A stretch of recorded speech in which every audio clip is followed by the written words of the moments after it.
Good evening, guys. My name is Christian, and this is my recording on the suicide assessment discussion board. So, currently, I am an intern at a high school in New York City.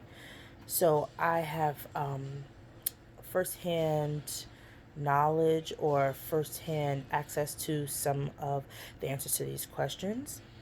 So, I'm gonna jump right into it. So, the assessment that I am using today is the Suicide Intervention Manual, and it's by the Blue Valley School District. So, this is a school district that came up with a detailed suicide intervention manual that's going to be used throughout their district. So, the first question is the assessment you chose to review, what aspects does it have that I like? So, with this assessment, I think my biggest plus is that it's very detailed.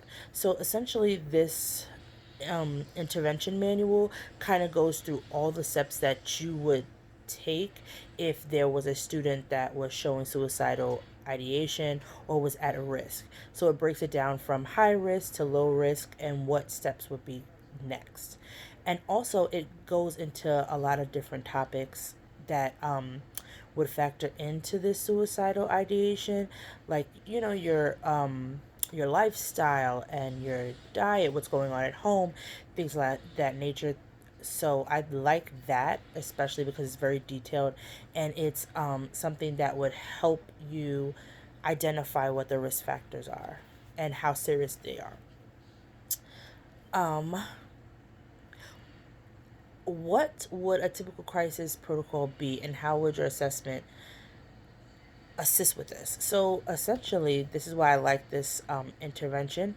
It basically has at the top, it tells you what are the steps. So after you conduct your interview, you're going, if it's a high or moderate risk, you're going to either go on to the next step, which it tells you you're going to call, you're going to consult with the building mental health team, contact parents, provide resources, and follow up.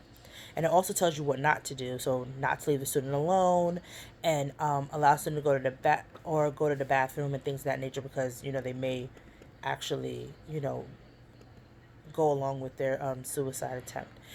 So proper protocol is, after your interview, you're going to want to make sure that you speak. After speaking with the student, you're going to make sure that you let them know that you're here, that you want to make sure they're safe and protected, and that we're going to follow up with the next steps of getting them some help.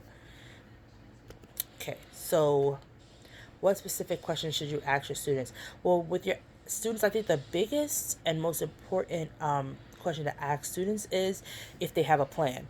When you ask students if they have a plan, that shows you if they've how much they've really thought about this.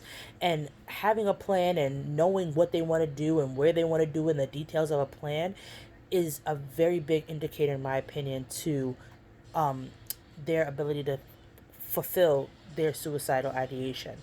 You also want to know what's going on at home, if there's any factors that will contribute to their parents or any stressors like that.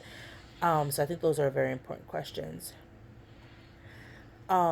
What do you do when you suspect your client is at harm to themselves? What you want to do is that you definitely want to let the student know that the biggest thing is that you want to keep them safe and protected. You don't want them to harm themselves. So when you think that there's an issue, you want to make sure that, let them know this is a safe space and they can communicate that if they're having these thoughts or concerns or ideations, but you also want to let them know that you're there to protect them and make sure that they're safe and make sure that no harm comes to them. So when you suspect that, you want to make sure you provide a safe environment, and you want to assure them that you're going to be the one to give them support and help. And you also don't want to alarm them. You don't want to make them scared or feel like they're in trouble, because this may push them in a different direction. So yeah, I think that this intervention plan is very helpful, and it's something that would make the process easy. It has a lot of detailed questions that I can use, and it also comes with a student assessment, so they can actually assess themselves and they can give me some more detailed energy that they may not necessarily say during the clinical interview. So thanks, and have a good night.